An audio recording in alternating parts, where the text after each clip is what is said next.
Sa mga mag-grocery kayo, kahit mga hanggang alas 5 lang siguro. Mga ganun. So, para lang ma-manage yung time nyo, baka kasi abutan kayo sa kalsada. So, maraming salamat sa ating Panginoon sa mga nabanggit na mga salita ng Panginoon kanina na nabasa po natin. Ang ating po pag-uusapan sa umagang ito ay tungkol sa pagbubulay-bulay para sa bagong bukas. So, excited tayo sa bagong taon, no? Bagong bukas. Tayo binibigyan ulit ng pagkakataon ng Panginoon na mabuhay at bigyan ng tayo ng bagong pag-asa. Bago po tayo magpatuloy, tayo muna ay manalangin. Tayo po ay pumikit at yumuko. Adamin po natin ang presensya ng ating Panginoon. Diyos Ama naming nasa langit, makapangyarihan mo sa aming buhay sa nakalipas na taon at lilipas na taong 2023. Marami pong salamat sa umagang ito sapagkat binigyan mo ng panibagong kalakasan ng bawat isa sa amin upang kami ay magpuri po sa inyo. Pinapanalangin po namin ang gabay ng banal na spirito upang maunawaan po namin ang mga nais mong ipahayag sa umagang ito ay patuloy, Panginoon, na mag-manifest ang iyong mga salita sa aming mga buhay. We pray na kayo po ang magbago sa aming mga pananaw, kayo po ang magbago sa aming mga buhay. Ingatan niyo po kami sa aming pong mga papakinggan ngayong umaga. Lord, we pray na ang bawat salita na to, Panginoon, ay maintindihan po namin. Kami po, Panginoon, ay lumakas ang aming mga spiritual na buhay at gamitin po namin ito upang kami ay maghanda sa taong 2024 na paparating. Lord, salamat po. We pray na mag-reflect po kami, Panginoon, sa aming mapapakinggan ngayong umaga. Ito po, Panginoon, ang aming panalangin sa pangalan ng Panginoon Jesucristo. Tayo po yung magsabi ng Amen. Napakaganda po nitong passage na ito para sa atin pong pagbubulay-bulay. Yaman din po na ito po yung last Sunday po natin. No? Nagpapasalamat tayo sa Panginoon sapagkat ito yung teksto na napili natin na ibinigay po sa atin ng ating pastor. Salamat kay Lord sapagkat dito maiintindihan po natin ang tatlong bagay. Kayo po ba ay nakakita na ng trend? Ngayon, wala tayong masyado nakikita kasi naayos, no? So pag nakikita natin yung release ng trend, ano po ba yung madalas na nakikita natin kapag merong trend? Yung PNR. Pag tumatawid tayo, anong meron na nakikita natin? Yung sign. Ano yung sign na nakikita ninyo? Wala na ba? Kinahoy na ba? Wala na. Bakal yata eh. Yung ginamit. Ano yan? Stop, look, and listen. Nakikita ko yan dun sa may boundary sa San Pedro. Buhay pa. Sa atin dito, medyo wala akong napapansin eh. So, meron tayong sign na makikita na sabi doon, stop. No? Yung red sign, no? Stop, look, and listen. No? So, yun yung madalas na napapansin natin. So, ano yung kinalaman nito sa umagang ito ay pag-usapan po natin. Pero bago po yun, nais ko po muna kayong ihatid dun sa storya nitong bago tayo pumunta dito sa storya ni Elias sa tagpong ito ng 1 Kings chapter 19 verses 4 to 8. So, ilatag ko muna yung mga characters na gagamitin po natin sa umagang ito.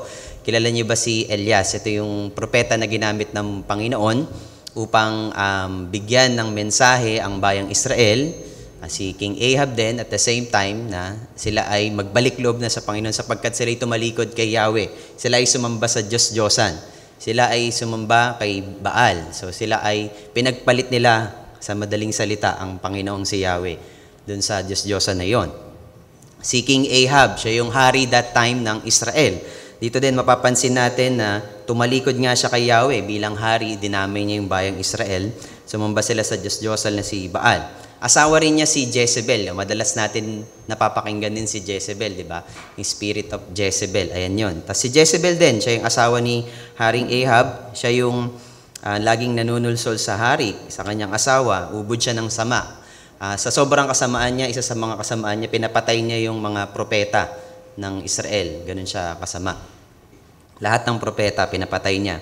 Si Obadias, napakalaking din ng role niya dito sa story na to. Si Obadias, siya yung tagapangasiwa ng palasyo ni Haring Ahab. Siya rin yung nagligtas sa 100 propeta, no? Siya ay may takot sa Panginoon kaya niya nagawa yung mga bagay na yon. So, yung brief story nito, kung maaalala natin, si Elias kasi, siya ay tinawag ng Panginoon para sabihin nga yung mensahe na magbalik loob na tayo sila, ang bayang Israel sa Panginoon. So, ganun yung istorya, tinawag siya, pinadala siya dun sa isang lugar, tapos siya ay, kasi nga, pinapapatay lahat ng propeta, niligtas ng Panginoon ni Yahweh, si Elias, dinala siya dun sa isang bahagi na kung saan pinapadalan siya ng pagkain sa pamamagitan ng uwak, umiinom siya sa ilog. Naalala niyo yung story na yon? Napakinggan niyo na ba yon? So yun, tapos na-meet niya yung balo na mayroon siyang anak. Tapos yung pinagluto siya ng tinapay, last na na harina tsaka ng langis. Pero sabi ni Elias, pakainin siya. Ayun na daw yung last meal at sila ay mamamatay na. Matutulog na lang sila at mamamatay na. Ayan, sa madaling salita, sila ay nakasurvive. Tapos doon din yung tagpo na kung saan ay namatay yung anak ng babae, tapos binuhay ni Elias. So doon napatunayan na si Yahweh ang Diyos. Tapos dito rin yung tagpo na kung saan ay si Obadias at si King Ahab ay silang dalawa ay naghahanap sapagkat nung panahon na yon ay taggutom, no?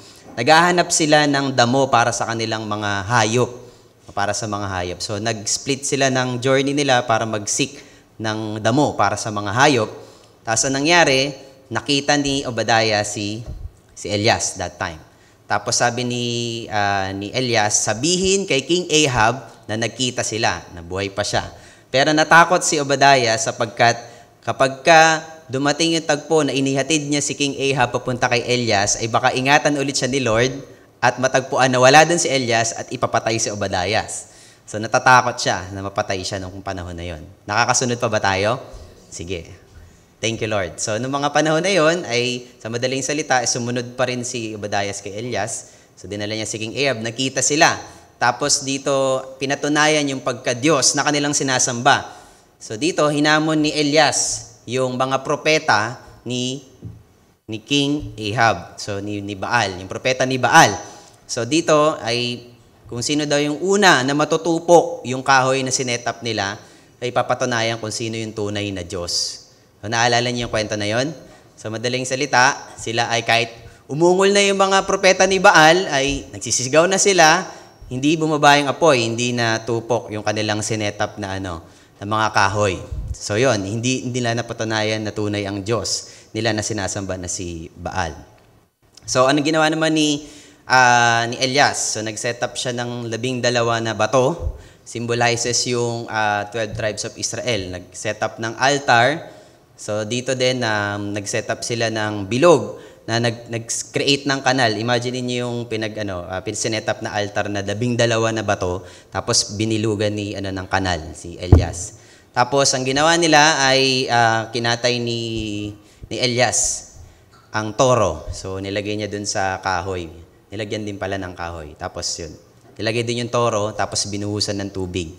So binuhusan ng tubig. Tapos nananalangin si Elias at bumaba yung apoy ng Panginoon.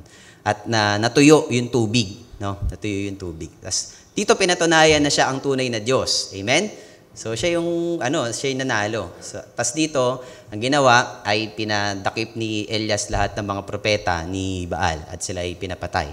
Tapos dito rin pinakita yung kadakilaan ng Panginoon sapagkat dito rin na nagpaulan ng Diyos. Nagpaulan ng Diyos. Sa kahit na may ginawang masama si King Ahab sa bayang Israel, tumalikod, niligtas pa rin siya ni Yahweh sapagkat siya ay binalaan ni Elias na umalis na sa lugar na yon sapagkat paparating na yung malakas na ulan. At dito rin mapapansin nyo, napaka-miraculous talaga ng Old Testament sapagkat nakasakay sa karawahe si King Ahab, tapos si Elias ay tumatakbo lang siya, barefoot lang.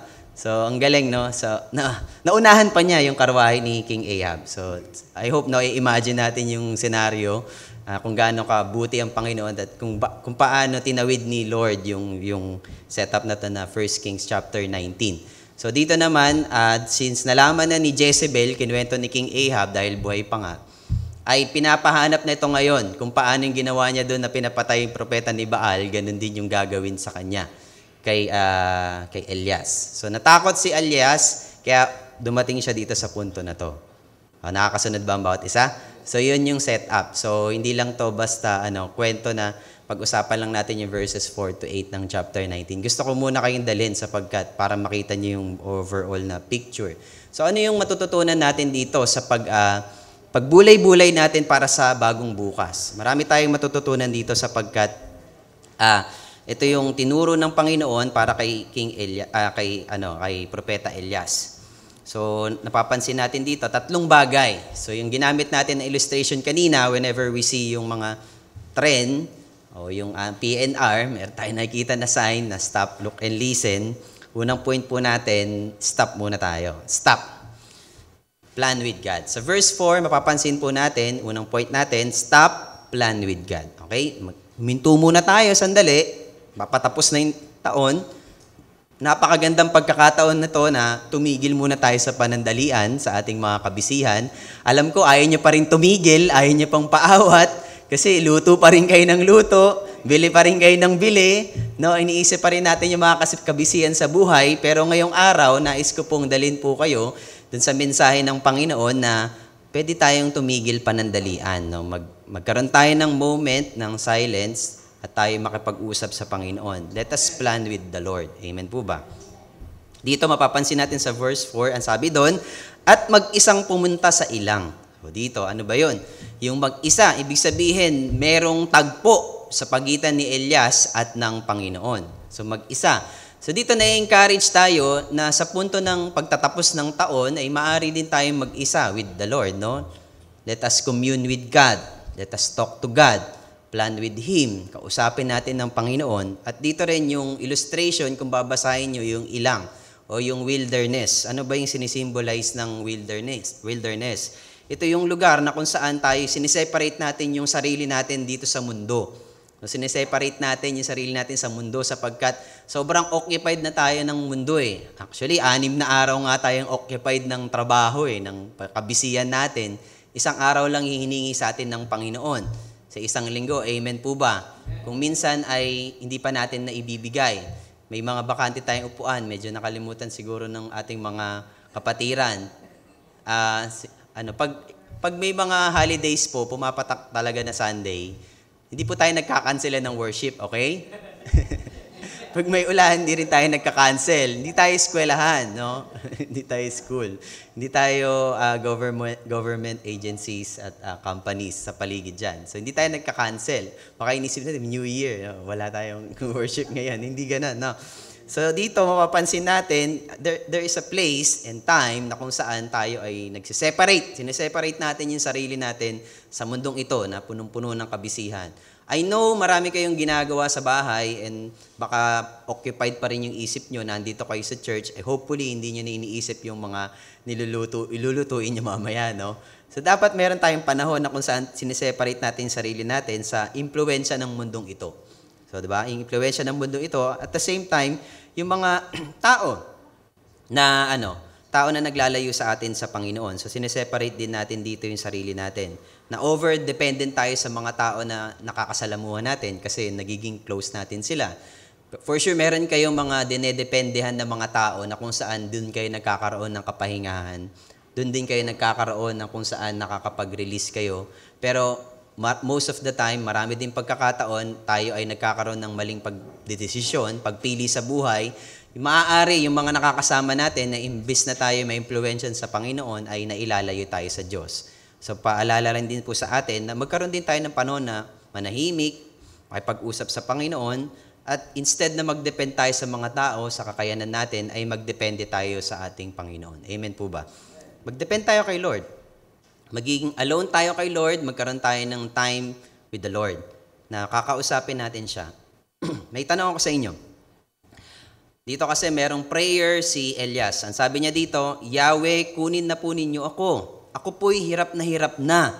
Mabuti pa pong mamatay na ako.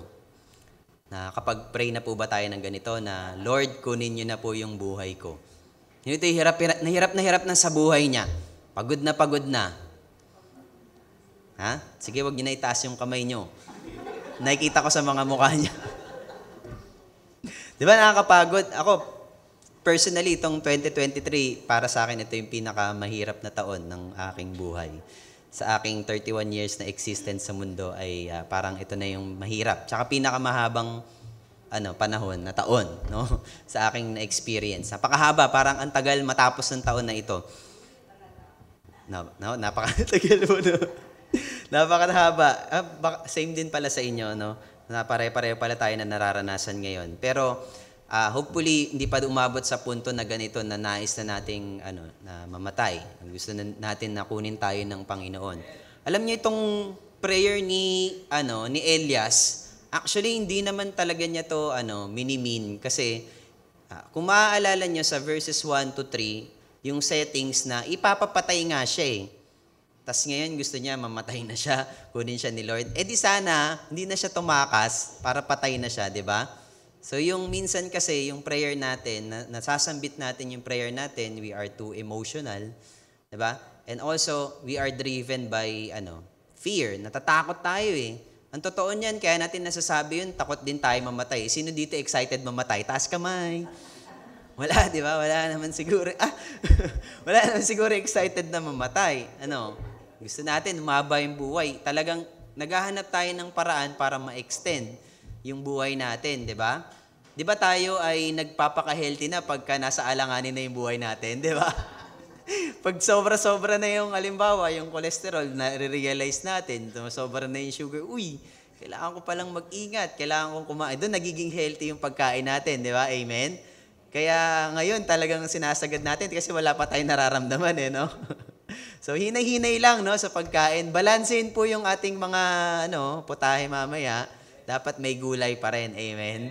May gulay. Singitan nyo ng gulay, di ba? Minsan dayain nyo yung giniling, gawin nyo na mushroom, di ba? Di ba? So yan, yung mga ganyan. Kasi ito talaga ay natatakot talaga tayo actually mamamatay. No? Kaya nasasambit lang natin to kasi nagiging emotional na tayo sa ating mga pangyayari sa buhay. Gusto nating mag-escape sa mga na-experience po natin. Pero alam niyo po, ine-encourage tayo ng teksto na ito, ng verse na to, na kung gaano ka-genuine yung emotion ni Prophet Elijah, ni Elias, di ba? Makikita natin dito kung gaano katotoo na humaharap siya sa Panginoon. Na humaharap tayo sa Panginoon, wala po tayong dapat na halong pagpapanggap. Amen po ba? Anong ibig sabihin po natin? Lumapit tayo sa Panginoon na kung sino tayo talaga. Kung ano yung na-experience natin dun sa panahon na yun, maging honest tayo sa Panginoon. We can talk honestly with God. Dito si Prophet Elias, nakita natin dito na napaka-genuine ng emotion niya, di ba? Even yung gusto na niyang mamatay, sinabi rin niya kay Lord.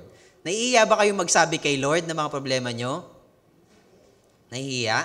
Huwag kayong mahiya. Huwag tayong mahiya. Amen po? Huwag tayong mahiya magsabi kay Lord sapagkat kung sino man sa nanilalang ang nakakaintindi talaga sa ating pinagdadaanan sa buhay, walang iba kundi ang Panginoon. Amen? Kaya ang mag-ingat kayo, yung magsabi kayo sa tao. Mas mahirap yon. Diba? Pag nagsasabi tayo sa mga tao, kung una natin silang sabihan, minsan di tayo sure diba? Kaya sabihan nyo lang yung mga mapagkakatiwalaan. Amen? Amen. Tapos yung mga lingkod ng Panginoon, yun sabihan nyo kasi sila yung tumutulong talaga sa inyo na mag-pray, to really pray for you. Amen po ba?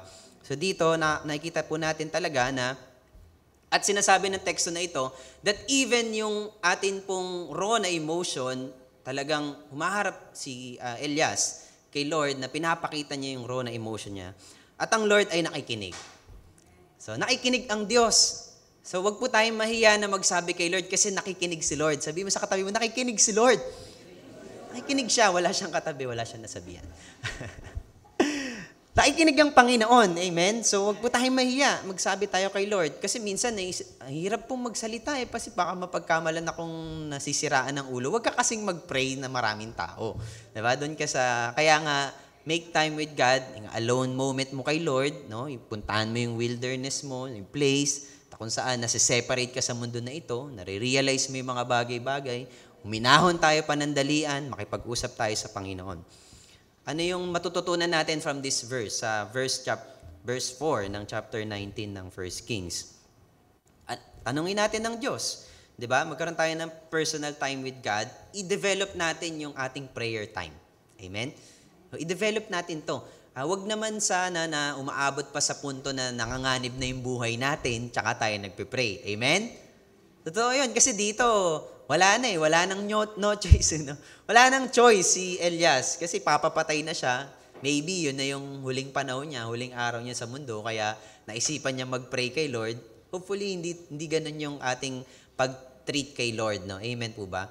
Kahit na tayo sa ating mga ginagawa sa ating mga buhay, whether it be malalang problema o ito ay masaya na pangyayari sa buhay, huwag po natin kalimutan na manalangin. Amen po ba? Ask the Lord. I-open natin yung buhay natin kay Lord. Sabihin natin yung ating mga takot sa buhay. For sure, alam ko marami kayong kinatatakutan. Diba? Marami tayong kinatatakutan sa buhay. Ako, ang kinakatakutan ko yung yung malaglag yung anak ko dun sa higaan.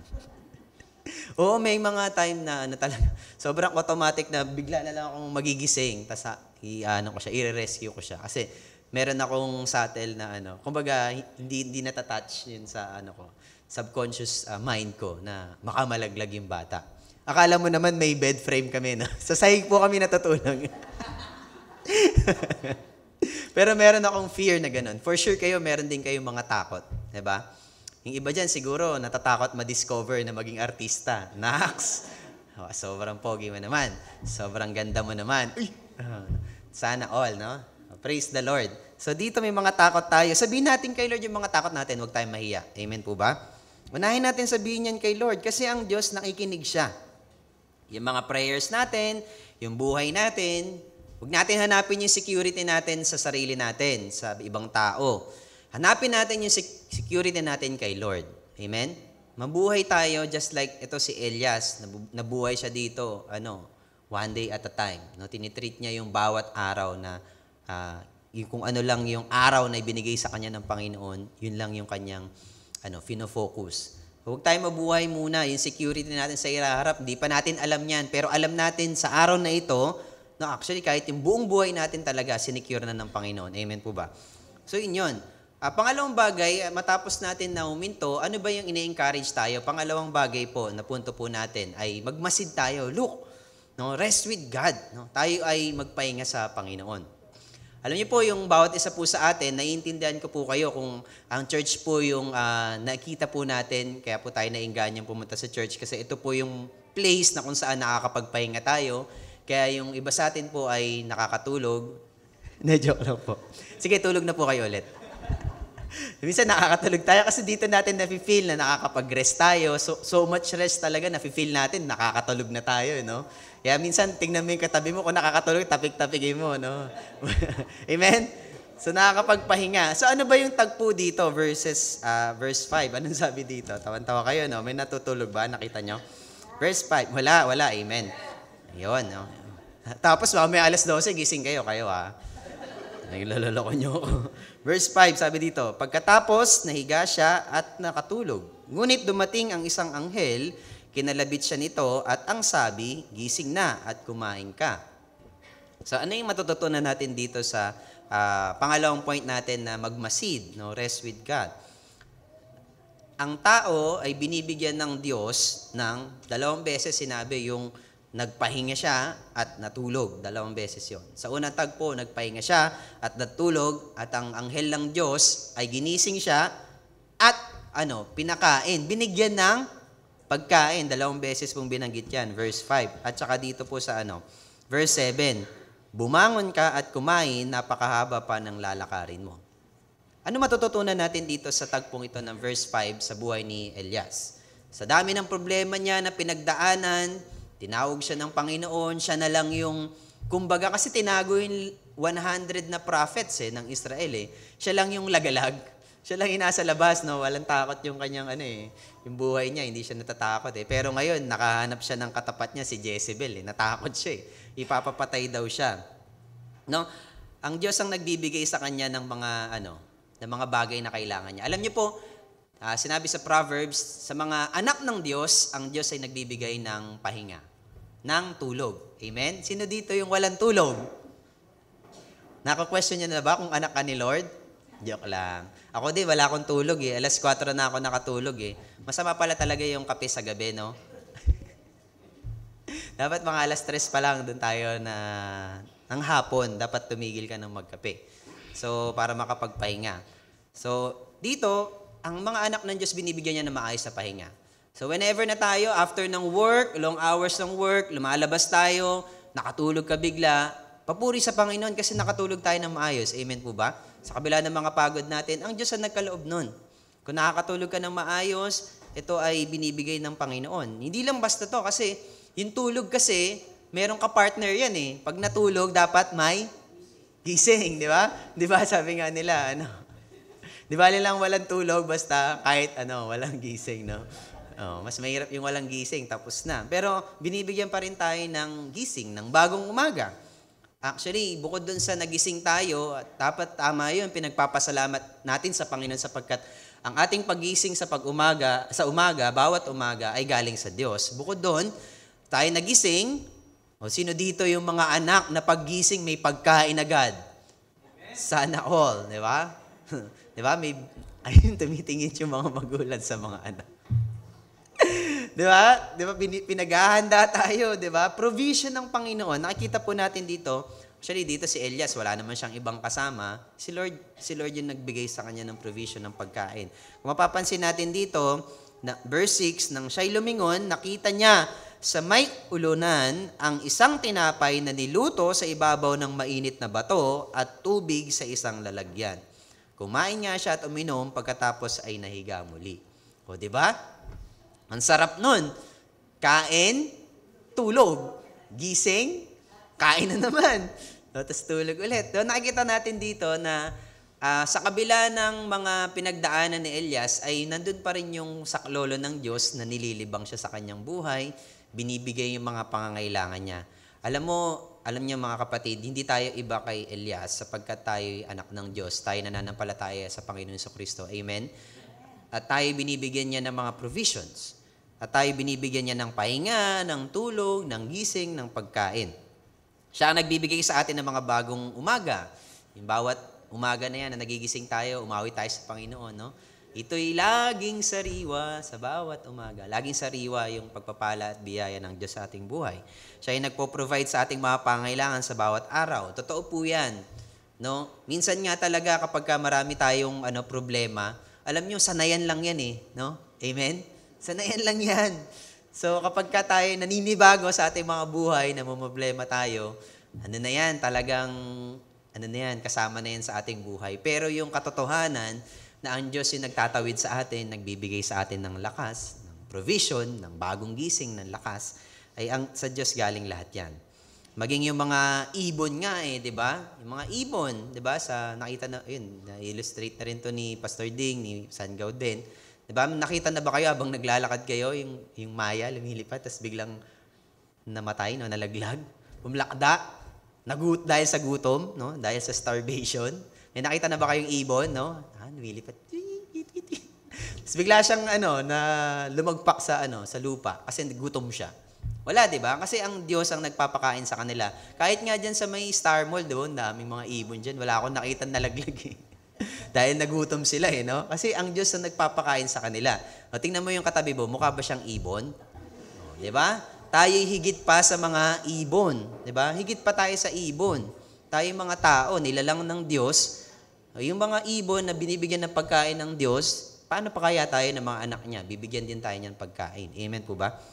Huwag tayong mag-alala. Ako nga, hindi nag-aalala wala kaming handa Kasi madami kayong handa. Kain na lang kami, no? So, tulog na lang muna ngayon, tas bukas, magbabay-bye. So, diskarte lang yan, no? Kaya damihan nyo, sobrahan nyo, Okay. Sino ba ang dito? Nakakompleto na ng bilog. Wala na. 12 kalamansi. Wala nang ganon. So ano bang natututunan natin dito sa verse 5? Ang Diyos nagbibigay yan ng tulog, ng pahinga. So kapag tayo na susobra na sa trabaho, alalahanin natin, Lord, bigyan niya naman ako ng tulog, ng pahinga. Yung tulog, samahan nyo na merong gising. Lord, loobin nyo nawa na magising rin ako. Huwag nyo kakalimutan yun. Diba? Bibigay siya ng pahinga, ng maayos na pangangatawan. Ang Diyos, siya yung nagpapalakas sa atin, no? When we rest with Him, siya yung nagbibigay ng strength. Minsan tayo dito na tayo, parang lagi na lang sinasabi na, ano yung prayer request mo? Lakas. No? Panalangin mo, lakas. No? Pero ngayon, na-appreciate ko na yun, no? Yung lakas. Kasi sakit pala sa balikat, no? Pag sa balakang. Pag nasobrahan sa pagkarga ng bata, no? Isa pa lang yun, no? 31 pa lang ako. Sakit pala dito, no? Pag mahabang lakaran, no? Tas minsan ko lang gawin yun, no? Ay, mabawi tayo. Dalasan natin. So, ang Diyos, nagbibigay siya ng lakas when we rest with Him. Siya yung nagre-restore sa atin. Amen? Nire-restore niya tayo. Kahit na tayo yung ating edad ay hindi na natin matanggi, nire-restore pa rin niya yung lakas natin. Amen? Wala na talagang option eh. Papatanda lahat, no? Wala, hindi na mapipigilan. Papunta na talaga kami din doon sa pag-age. Pero ang Lord pa rin nagre-restore sa atin. At the truth that we can learn from this verse ay ang Diyos ay nagpo-provide. Hindi siya nagmimintes na mag-provide sa atin. Amen po ba? Even yung mga panahon na nahihirapan tayo, compare mo yung buhay mo ngayon sa buhay mo nung nakaraan, ng mga taon. Di ba ang laking improvement? Amen? Naitawid tayo ng Panginoon. Ibang-iba yung buhay natin noon sa buhay natin ngayon. Amen po ba? Ibang-iba kasi bakit ko nasabi? Ang dami yung Christmas party eh. Tapos lahat kayo may exchange gift. Ibang-iba ngayon. Ibang handaan, daming handaan. Yung mga nanay nga grabe. 2 set ng ruleta, lahat nanalo. Ibang-iba ngayon, kakaiba. Ang naalala ko pag raffle, parang 5% lang nang umattend yung nananalo. Ito lahat giveaway yata yun no? Minsan, alisin nyo na yung word na raffle. Giveaway na lang na random giveaway. Kasi hindi mo alam yung matatanggap mo. In any case, hindi lang naman tulog yung gusto ng Diyos na ma-experience natin, tsaka yung paggising. Aanin ba natin yung maayos na pahinga, maayos na tulog? Aanin natin to. Para saan? So dito na-remind si Elias, na sobrahan no? Pinabigyan ng tulog, pinakain, natulog ulit. Nalilibang ka na. Merong purpose bakit ka binigyan ng maayos na pahinga, pinakain ka ng Diyos, meron na naman tayong kakaharapin na bagong mga tagpo ng kabanata ng ating buhay. Amen? Dito nare-remind tayo kapag tayo ay nagising na, tinulog mo ulit, maghintay ka. Meron ng pagkalabit ulit ang Diyos sa'yo. Huwag mo nang ibalik sa tulog. Amen? Ibangon mo na. Dito si Elias napagsabihan dito 2 beses. Na times 2 pa Nabigyan na kita ng pahinga. May pagkain na paggising no? Point number 3 natin. Listen. Makinig tayo sa Panginoon. Verses 6 to 8. Ano ba yung matututunan natin dito? Verses 6 to 8. Nakita natin dito. Basahin ko na lang yung verse 8. Kumain nga siyang muli at uminom, at ang pagkain iyo'y nagbigay sa kanya ng sapat na lakas. Sapat na lakas. Upang maglakbay ng 40 araw at 40 gabi hanggang sa Sinai, ang bundok ng Diyos. Di ba? Meron palang pinaghahandaan. Kaya pala tayo binigyan ng maayos na tulog at pinakain ng Diyos, nag-provide ng Diyos, kasi inihahanda tayo dun sa mission na ibibigay niya sa atin sa araw na yun. Amen po ba? Sabi dito, listen, tayo po ay sumunod sa Diyos. Manalangin man tayo ng manalangin na kunin na yun ng Diyos yung buhay natin, kung hindi pa nangyayari na makilala mo ng lubusan ang Diyos sa iyong buhay, at ipakilala rin siya sa iba, ay hindi pa kukunin ng Diyos ang buhay mo. Amen? Hindi pa tapos. Kahit pa nagtataka rin tayo na, Lord, bakit ba ako nabuhay pa? O Lord, bakit ba ako nagkaroon pa ng bagong pagkakataon? Di tanongin din natin ng Diyos, hindi pa tapos kasi si Lord. Sabihin mo sa katabi mo, hindi pa tapos si Lord sa'yo. Hindi pa. Kaya, tayo, maghinay-hinay tayo. Diba si Elias, tumakas yan kay Jezebel diba? Dahil siya ipapapatay. Natatakot nga siyang mamatay Diba? Natakot siya mamatay, pero nanalangin siya na kunin na ng Diyos ang kanyang buhay. Pero hindi naman kinuha ng Diyos ang kanyang buhay. Instead, binuhay pa rin siya, pinakain siya, binigyan siya ng tulog, maayos na tulog, na-restore niya yung energy niya, yung strength niya. Nakatulad din tayo ni Elias, na punong-puno tayo ng drama sa buhay, ng takot sa buhay, pero inihahanda tayo ng Diyos para sa mga ipapagawa pa niya sa atin. Katulad tayo ni Elias. Naitanong mo na ba sa Diyos kung ano yung purpose mo sa mundo? Natanong na ba natin? Lord, ano ba yung purpose ko? Lord, bakit ba ako ganito? Natry niyo na bang humarap sa salamin? Anong nakita niyo? Nagulat ba kayo? Ay, pinaganda, pinapogi pa kay lalo ni Lord, pinalakas, nag-iba na. Ayos na, parang nag-gain. Tayo nag-grow. Ano yung purpose ko? Bakit ako nabuhay pa?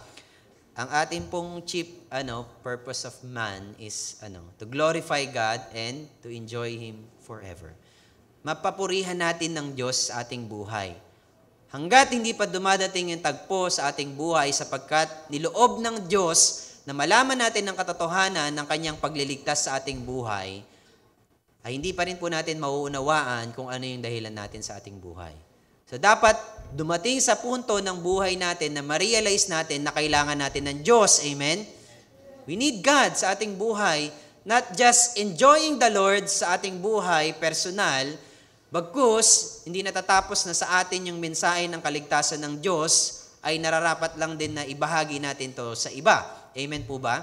Yung atin pong mga privileges na na-enjoy sa gospel na napakinggan po natin, sa salvation na pinagkaloob sa atin ng Panginoon, ay meron po tayong responsibility na sabihin po ito sa ating mga mahal sa buhay, especially sa kanila, na ating palagi nakakasama sa ating mga buhay. Amen po ba? Hindi natatapos na ang buhay natin ay puro tulog, puro gising, puro pagkain. Amen po ba? Kaya tayo pinapalakas ng Panginoon, nire-restore ang ating mga energy, ay gagamitin tayo for the purpose to glorify Him. Amen? Mag-glorify ang ating mga buhay. Hindi lamang po ang buhay natin ay paikot-ikot lang na circus, na ganito lang yung buhay natin. Na hindi natin hinaharap ang tunay na dahilan kung bakit tayo nabubuhay sa mundo. Kaya tayo ginising ulit ng Diyos ay para magbahagi ng kanyang mabuting balita. Kagaya ni Elias, no, bagaman siya ay iniingatan niya ang kanyang sariling buhay, pwede naman siyang tumakas totally sa Panginoon, pero hinayaan ng Diyos na mapakinggan siya ni Elias. Amen po ba? Ganon din sa atin. Maybe we are struggling sa mundong ito and we found comfort with the Lord and andun na tayo sa comfort zone na yun. Hindi tayo mag-i-stay doon. Amen po? Hindi tayo mag-i-stay sa ating comfort zone. Sumasarap na ba yung buhay natin? At tayo ina-encourage pa rin ng Panginoon na humayo, maglakbay. So maglalakbay pa rin tayo. Marami pa tayong gagawin. Hindi pa tapos. Hanggat meron tayong hininga, ay tayo tinatawag ng Diyos na magbahagi ng mabuting balita. Amen? Meron pong kurot sa ating mga puso kapag nakikita pa rin natin. Kaya dumadating ang punto sa buhay ng isang tao na paikot-ikot ang kanyang buhay sa mundo na ito, no? Kasi hindi pa niya nakikilala ang Diyos na lubusan. Napapansin niyo po ba? Sa mga tao, nakapamilya po natin, na paikot-ikot ang kanilang mga buhay, alam ko kayo nagsasawa na rin na makita yung mga mahal niyo sa buhay. Na paikot-ikot na hindi nagbabago. Tama? Nagsasawa na kayo? So, hindi pa tapos yan. Kung kayo nagsasawa na, ay meron pang dahilan. Hindi pinapakita ng Panginoon yung mga struggles natin sa ating mga buhay ay para wala tayong gawin. Amen? There are still the mission to proclaim the good news sa ating mga family members. Amen? Kung kayo napapagod, na makita silang napaikot-ikot dito na sa wilderness, no, sa kanilang buhay, sa pagpapakasasa nila sa mundo na ito, paano pa kaya sila? Mas nahihirapan sila, mas napapagod sila. Mas kailangan nila yung mabuting balita. I know, sa ating mga buhay, personal, napakahirap para sa atin na tayo po ay magbigay ng kapatawaran. Amen? Napakahirap po. Napakahirap i-release yung forgiveness knowing na sila po ay nakasakit sa atin. Tama? Knowing na wala naman tayo ginawang masama, pero tayo yung obligado na magpatawad. Naiisip po ba natin kung sino pa yung tayo na mga nakakaunawa ng katotohanan, napakahirap po din ng ating sitwasyon. Sapagkat kailangan po natin i-practice din ang alin, kung paano tayo pinatawad ng Panginoon. Amen po ba? Napakahirap po i-practice nito. Sa totoo lang po. No? Paano pa natin naharapin yung mga tao na nagbigay sa atin ng mga masasamang bagay? Dito sa buhay ni Elias, pinapapatay siya. And yet, meron pa ring hope. Kasi papakilala pa rin si Yahweh sa kanila, sa buhay nila. I-restore pa rin yung bayang Israel. Napakahaba ng pasensya ng Diyos sa atin. Amen po? Napakahaba. And yet tayo po ay nawawalan din ng pasensya sa ating mga mahal sa buhay. Nauubusan tayo. Ako, aminado rin po ako dyan. Nakakapikon no? Alam niyo kung bakit tayo tao? Kasi pag ginawa tayo na Diyos, mabagsik kang Diyos. Totoo yan. Diba? O diba? Yung kalat lang nga hindi mo pa magawa na hindi ka magsalita diba? Pag nakita ka makalat yung bahay, dito yung automatic yung bibig. Di ba? Automatic pag naiinis tayo. Di ba? Sino dito yung paggutom, nagagalit? Di ba? Wala pa rin pagkain, di ba? Ginawa ko na lahat, wala pa rin pagkain. Nakuha natin, hindi tayo niloob ng Diyos na maging tao tayo sapagkat hindi natin kayang maging Diyos dahil mabagsik tayo. Mabagsik tayo sa ating kapwa. Napakadali na magbigay tayo ng judgment, magbigay tayo ng hatol sa kapwa po natin. Pero it doesn't necessarily mean na binibigyan natin sila ng license na gawin yung lahat ng mga bagay na ginagawa nilang patuloy na mali. That's why, yung gospel, yung mabuting balita ay ginagamit ng Diyos to free us and to free them from their slavery sa kasalanan. Amen po ba? Ito yan. Ito yung purpose natin. Ang dahilan ng bawat pagtulog natin, paggising natin at pagkain ay dahil nais niyang gamitin tayo upang ipagpatuloy ang misyon ng pagliligtas sa tao sa madilim na mundo. Madaming mga tao na dirimlan sa mundong ito. Ano yung nagpapadilim sa kanilang buhay? Marami. Dami kasing colorful ang mundo. Sabihin ko na sa atin, bawat isa. Yung mga nagtetempt sa ating buhay ng mga tao, even yung mga Christian din, nagpo-fall sa temptation ng pera, 'di ba? Ng sugal, ng addiction sa lahat ng mga bagay. Alam niyo itong mga addiction na ito po ay form ng Diyos-Diyosan. Ito ay parang si Baal na tumalikod kay Yahweh. May mga tao talaga na tumalikod kay Yahweh na instead na maglingkod sa Diyos, ay pinaglilingkuran nila yung kanilang mga Diyos-Diyosan kung saan sila na-addict. And they need the gospel to free them from their slavery. No? Sa kanilang mga pagkakatanikala dun sa mga kasalanan. I hope nabibigyan tayo ng Panginoon ng guidance to think kung sino ito yung mga tao na to na binabanggit natin sa umagang ito.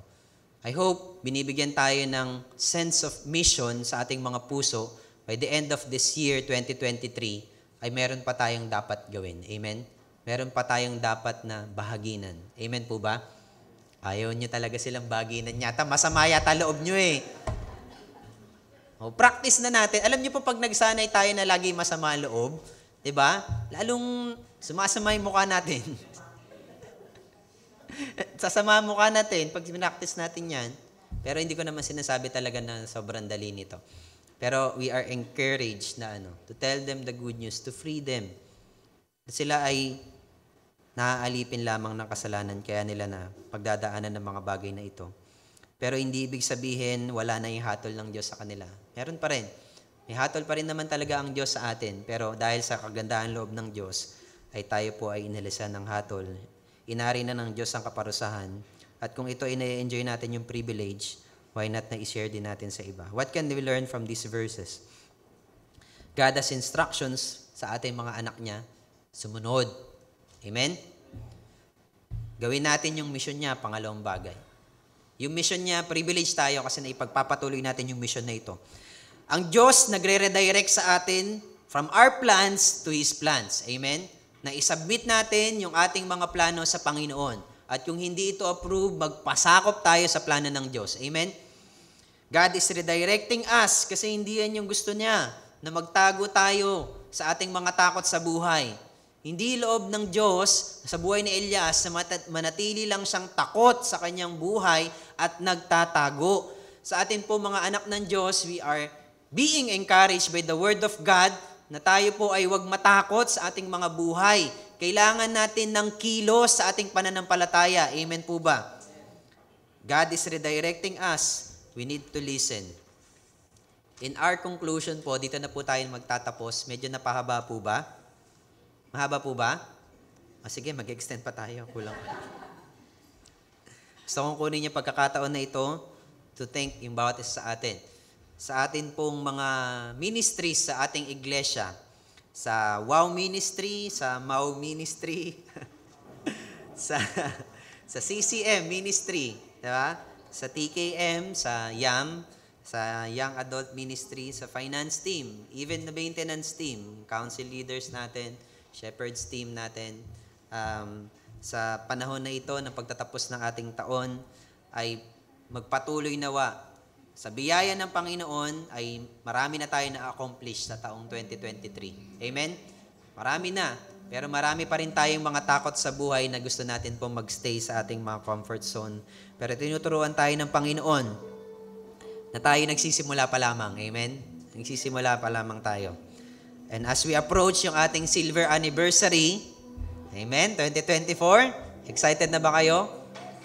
We are about to approach yung ating silver anniversary this coming 2024. Let's prepare, no? Mag-prepare tayo to start our year, to stop, tumigil muna, and plan with God. Amen? Look and rest with God. Amen? Listen and follow God. With that, magkakaroon tayo ng new perspective and prepared tayo sa taong darating. Amen po ba? God bless us po at pagpalain tayo ng Panginoon. Tayo po'y manalangin. Father in heaven, salamat po sa mensahe mo sa taong ito na kami po ay nakapagbulay-bulay sa taong 2023. Salamat po, Panginoon, at itinawid niyo po, Panginoon, ang bawat isa po sa amin.